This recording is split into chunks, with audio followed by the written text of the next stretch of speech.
We all want to take pictures for saving memories. The subjects of the pictures are what people have always taken photos of. People, sunsets, nature, special occasions, friends, and family.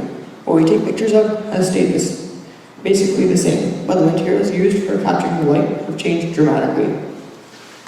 Yes. Today, I'll share with you the story of the ongoing quest to capture light, from the initial pinhole camera to the first lasting photograph, to the floating process, the development of film, and finally, the digital revolution. Welcome to my Masterworks presentation, Capturing Light, the Evolution of Chemistry.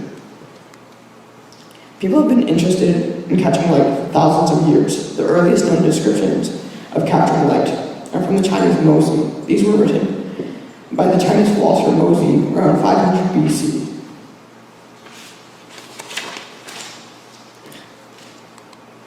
Other descriptions of the preserved images are found in the Aristotelian Problems, written by Aristotle around 350 BC. Many different words were used over the past centuries to describe captured images, but the one we use today, photography, comes from Greek root words meaning light drawing, photo meaning light, and graph meaning drawing. First of all, I'll be talking about the camera obscura, also known as the pinhole camera.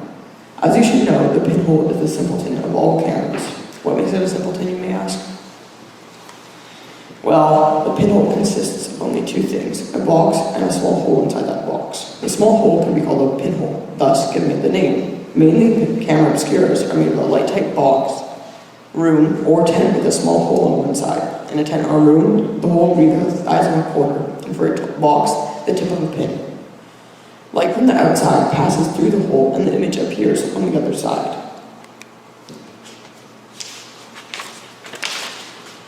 The pinhole was first studied by Adhesive, an Arab physicist who used candles to explain how the camera obscura worked. He made the first camera obscura diagram and wrote the Book of Optics in 1021. This book still exists, and it explains his research into the camera obscura. Thousands of years after Adhesive found the camera obscura, people have still studied them, mainly in darkrooms and to safely watch solar eclipses. Today, you can still see the effects of a pinhole camera if you're walking in a park during a solar eclipse. You may see small circles on the ground, which are caused by light passing through tree leaves, creating a replica of the sun. If you're walking during an annular eclipse, you may see semicircles or circles with holes in them. This is in a partial eclipse, right? This one. Yes. A practical demonstration of the pinhole effect from 700 AD is still in existence at the Guru Paxar temple in Hampi, India. So if you look at this temple, you can see there's so it gets reflected into a room somewhere here, I don't know where, and then the image is shown here. The human eye works like a pinhole camera with an opening, the pupil, a biconvex lens, and a surface where the image is formed, the retina. This slide shows that it has to be a small hole in the camera or else the image will get too blurry. With a small hole, this would make the image sharper. With a small hole, fewer beams of light can get in, so it makes one image. But with more rays, it makes multiple images on top of each image. The reason why the image is flipped is because rays of light travel in straight lines and change when they're reflected and partly absorbed by an object, retaining information about the color and brightness of the surface of that object. An inverted image is formed and will be upside down and reversed, left to right, because the light rays coming from the top and bottom of the image intersect at the pinhole. How to build your own camera in a room. First, you have to find a dark room that has the sun come into it through a window in the middle of the room. Next, completely light tight the room. This means that no excess light gets into the room. Make a hole in the middle of the window. The hole should be about the size of a quarter. If you have properly made the room light tight, you will see an image on the wall opposite to the window that the hole is on, and the image may have some color if truly no excess light got in.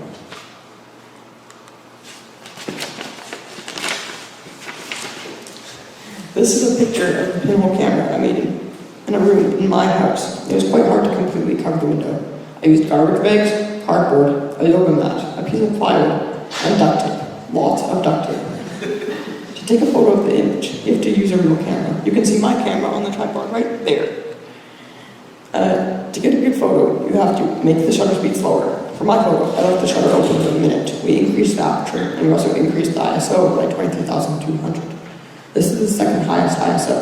The downside of having a high ISO is that it leaves you with a grainy image. To put this simpler, we made the hole in the lens as wide as possible, and we got it to hold for a long time. And we made the light sensitivity sensor super sensitive. This just makes it super responsive to light. The reason for the high ISO is because it was a cloudy day. We could see the bus go by upside down and people walking upside down on the ceiling. It was pretty darn cool. I made a few pinhole cameras. And you can make your own as well. Here are the steps. First, you're going to need a box. I use an oatmeal container and a good quality black box. If you'll be using photographic film, the back of the box should be 3 to 6 inches away from where you'll be putting the pinhole. You'll get the best results this way. In the box, you'll need to cut a hole in the center, and then you'll need to take aluminum foil, tin foil, or a piece of aluminum from a pop can over that. You should then get a thumb tack and poke a hole in the middle of the tin foil. The reason why you could use tin foil is because it's opaque, which means no sunlight will get through it. And because it's so thin, it's quite easy to poke a hole into. The pinhole should be perfectly round. You should sand it.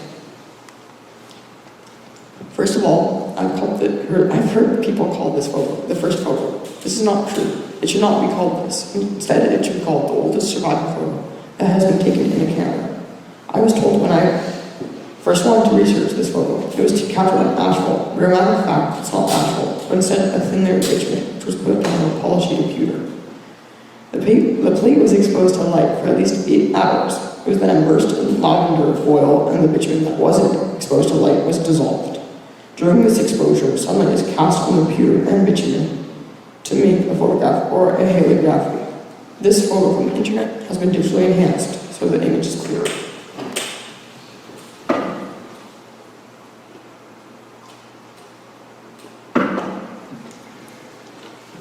Oh wait.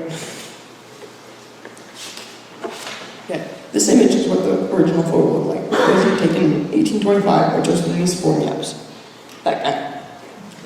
The original photo is currently kept at a museum in Austin, Texas. The cloning process was invented in 1851 by Frederick Scott Archer and became the most used way of recording photos in North America and Europe from 1851 to 1880. The cloning process changed photography dramatically because it allowed the photographer to take finely detailed pictures and as many photos the photographer wanted. The only downside of the cloning process is that it must be done quickly and efficiently because the cloning chemical that is used in the process will dry up and peel off in 10 to 15 minutes. There are 6 steps of the cloning process. These are preparing the plate, sensitizing the plate, exposure, developing the plate, varnishing the plate, and finally printing the plate. To prepare the plate, the photographer would have taken a glass plate and sanded and dusted the edges, then polished the plate with a solvent. The plate would then need to sit for 1 week before use. After a week, the photographer would very carefully pour collodion onto the plate to sensitize it. Collodion is a syrupy mixture that is directly related to gun cotton and can also be called nitrocellulose. This is not actually cotton, it is a mild explosive. Sorry. After the collodion is poured onto the plate, the photographer would dip the plate into a silver nitrate bath for 3 to 5 minutes. Next, the photographer takes the picture or exposes the plate. First, the photographer would place the plate into a plate holder with the side that the collodion was poured onto, face down. This plate holder has to be completely sealed from light so it can then be taken out of the darkroom. For the actual exposure, the photographer focuses the camera and then takes the lens cap off for 10 to 15 seconds. Once back in the darkroom, the photographer would remove the glass plate from the plate holder and then pour developer on the plate. When the photographer is satisfied with the image, water is poured onto the plate to stop the development of the image. The plate is then placed into a bath of fixer to permanently preserve the image until the developing chemicals clear. For early photographers, this would have all happened in a mobile darkroom. So if this guy, he's transporting his darkroom, and then this guy, he has his camera and he has his darkroom there. Finally, we have printing the plate. During this stage, a photographer would Mainly use albumin paper to record the photo. Albumin paper is made by taking a piece of photographic paper, floating in egg whites, and then floating it in silver nitrate. After the paper is finished drying, the photographer places it in contact with the negative, or in this case, the glass plate in a printing frame. The printing frame is put into the sun, and the image forms onto the paper. During this process, the photographer has to watch very carefully to determine when to stop the exposure. This finished print is called an albumin print.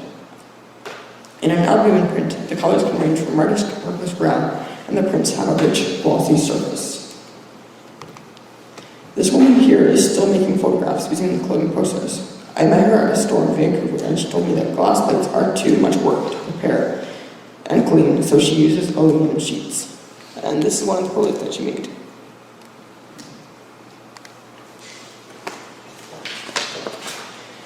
The original film was paper film and was created in 1885 by George Eastman, but the film we use today, or celluloid film, was later created in 1888.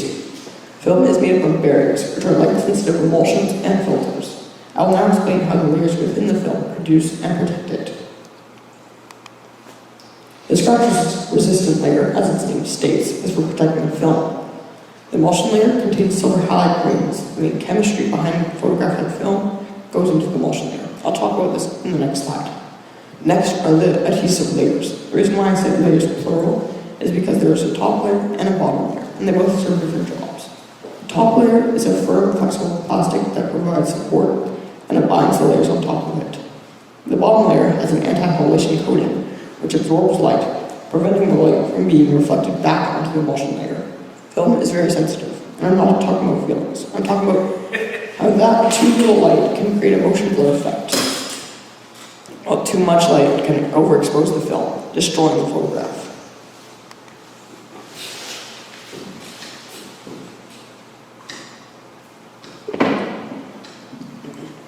The emulsion layer is important because it contains silver halide crystals.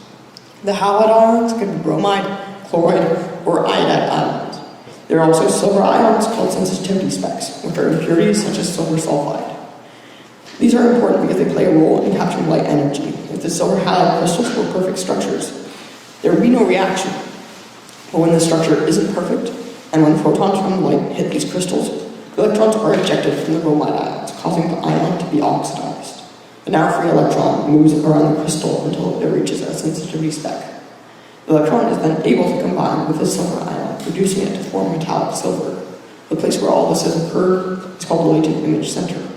After this has happened 3 or 4 times, at the same point, a small clump of silver is formed, and the latent image center becomes stable. This creates a latent image, which at this stage is invisible to the eye. The darkroom is the place where the latent image is transformed into an image that is visible to the eye.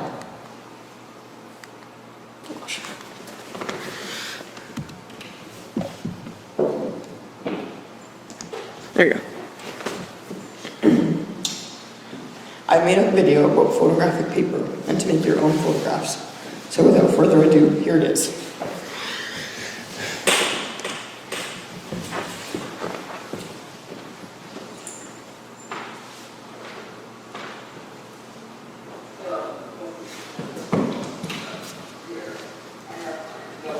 Here's the sun.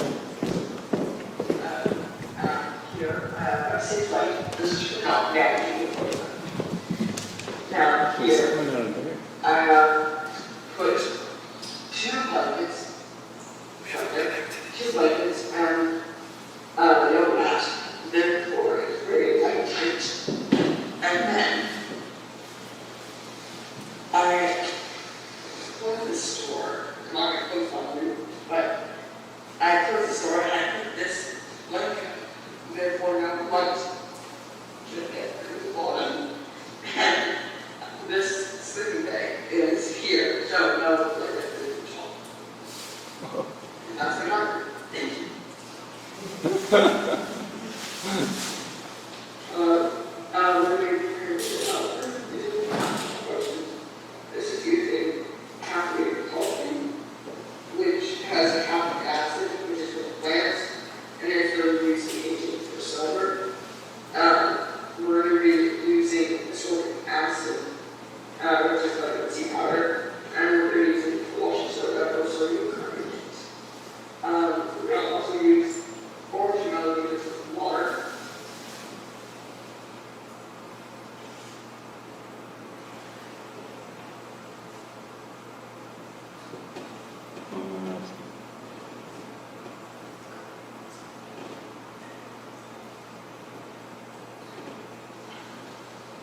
make some bubbles because the washing soda and the vitamin C mixing create bubbles. Okay, so now we're going to look at the film or the paper, photograph paper. So I'll be using this and this to show you how to produce my pinhole cameras and balls. This is a coat. Normally I would paper like this. And this is just a small version of this. Also, normally I do loaded these two as well, but for next time I'll just be loading these. Now you'll want to take this out. So you put this in here, like this, and you put this on. Now, now, once you work, and then keep your from your paper, you put it in. You wrap it back up. And you put it back on. And it's ready to go. Now, for my actual photos, I'm going to use negative paper and positive paper. Positive paper will give you a regular photo, just black and white. And negative paper gives you a photo with the lights are darks and the lights. So, false. So now I'm going to do that a little bit. So I'm going to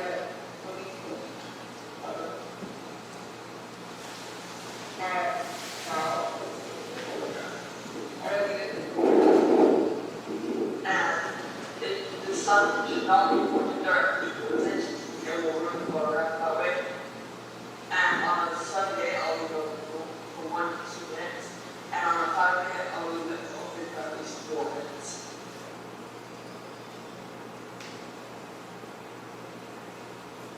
Oh, cool. Wow.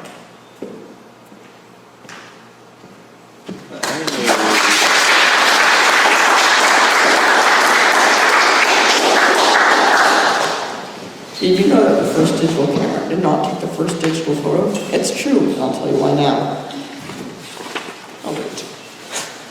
This is the first digital image, and it measures 126 by 176 pixels. For reference, most photos now are about 500 pixels for both numbers, like 560 pixels by 700. This photo was taken by Russell Kirch of his 3-month-old son in 1957. The photo was made by Russell scanning a photograph of his son. The low resolution in the photo is due to the fact that the computer they used for scanning couldn't store more information. That photo was the first digital image, but the first actual digital photograph was taken in 1975 by Steve Sassen at Kodak. The first digital camera was developed in Germany in 1988. This camera came from the company Fuji, and they called the camera the DS1P. This camera was not sold in stores, however, because it had 2 megabyte memory, and with that, it held 5 to 10 photos. After that, the first camera that hit mainstream consumers was in 1990. This camera was called the Dicam Model 1, also called the Logitech Photoman.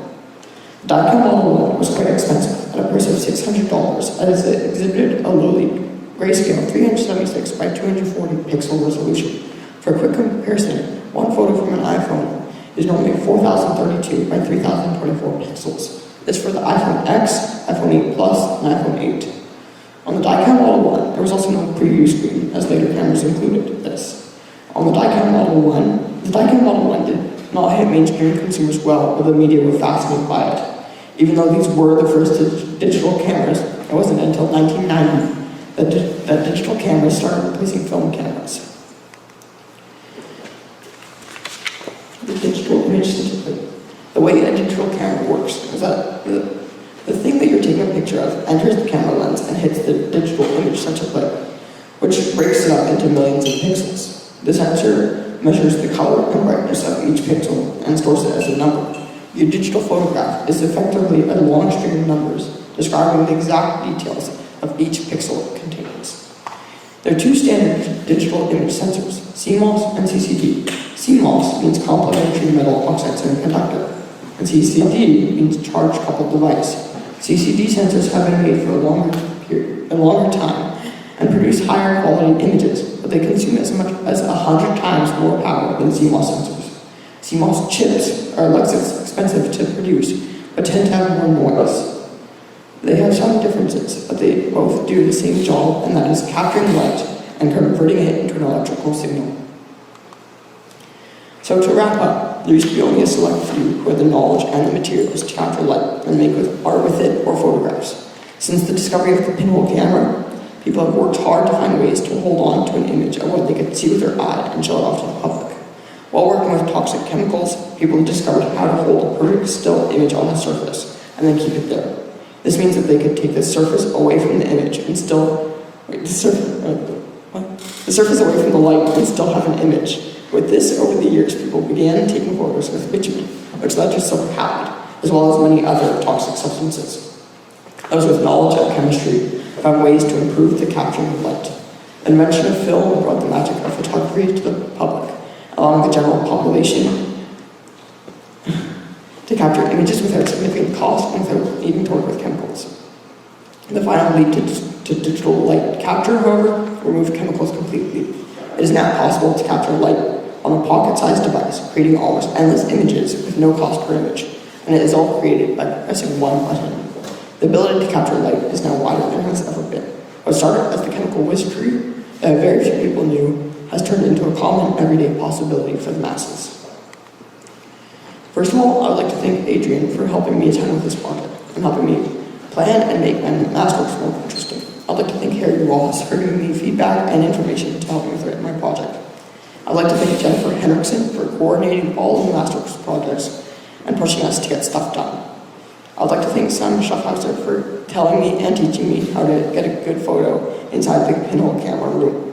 I'd like to thank my family for help along the way doing my project, and my mom for helping me develop the photographic paper. And finally, I'd like to thank all of you for watching my presentation. Throughout your presentation, your discussion, you talked about the evolution of capturing light from pinhole through bitumen, through colloidal, and ultimately to digital.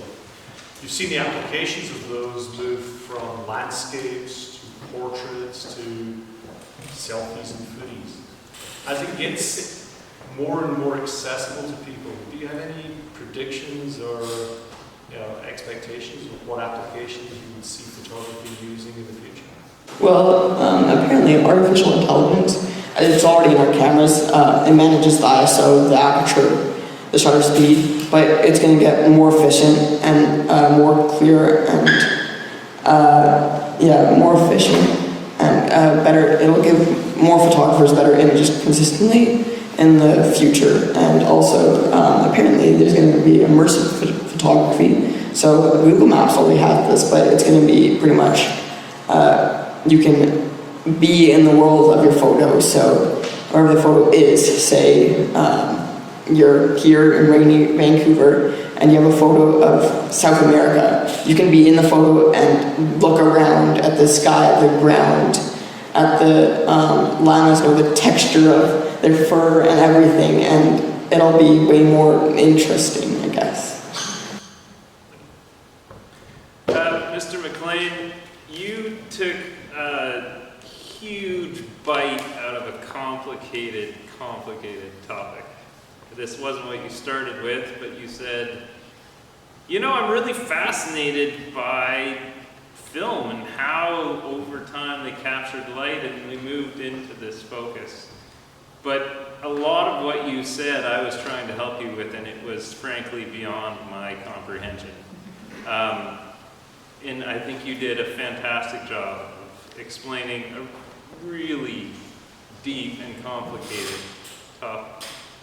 Something you talked about was that the digital camera has made photography accessible to the masses. You talked about how it made things cheaper, so people could take millions of photos and not cost them basically anything once they have the phone or the camera or whatever. And it's given us a lot. My question is, what have we lost when we moved away from film and into the digital era?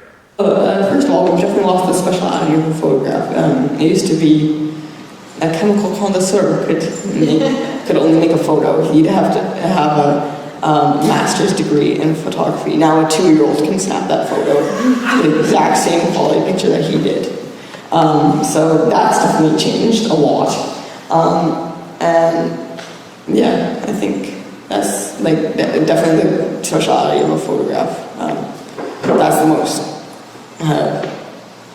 hard, like not, that's the strongest thing that I can say I've lost. When you say speciality, do you think that equals value? Do you think people value photos less than they used to? Yeah, we definitely take it for granted, like just for granted now, and it used to be like it'd be a rare opportunity if you got to have your photo taken, and now it's, you can do it every day.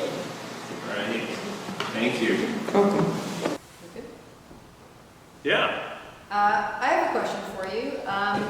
In the colloidal process, first throughout you talked about the fact that there's so many toxic chemicals that people are using.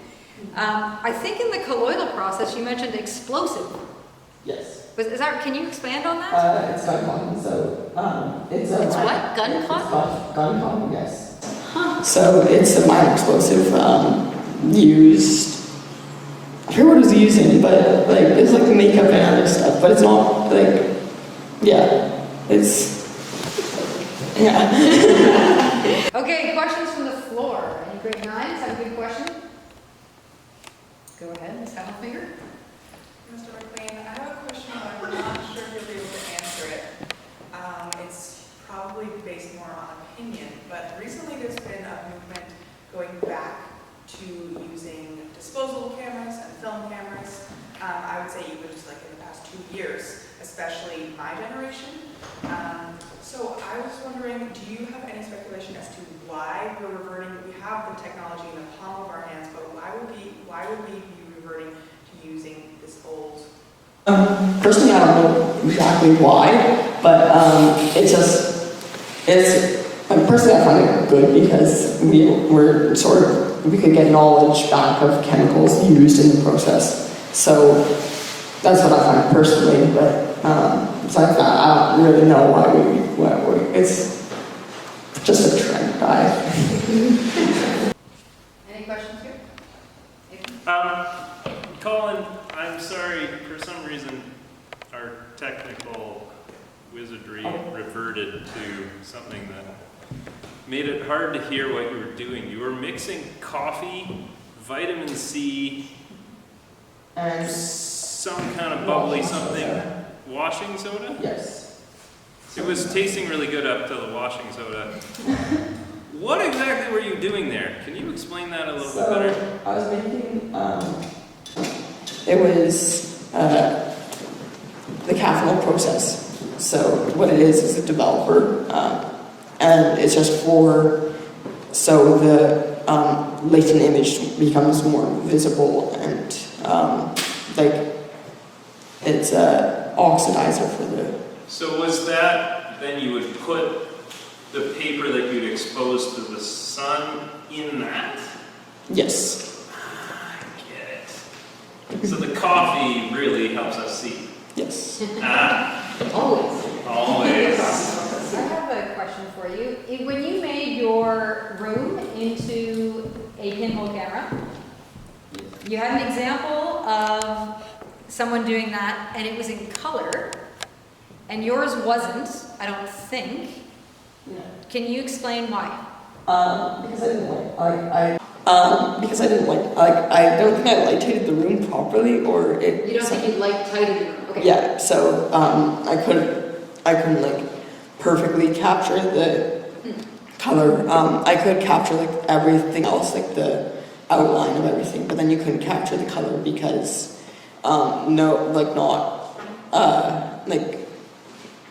too much excess light, I guess, got in. So you would see it in color if you had really light out of the room? Yes.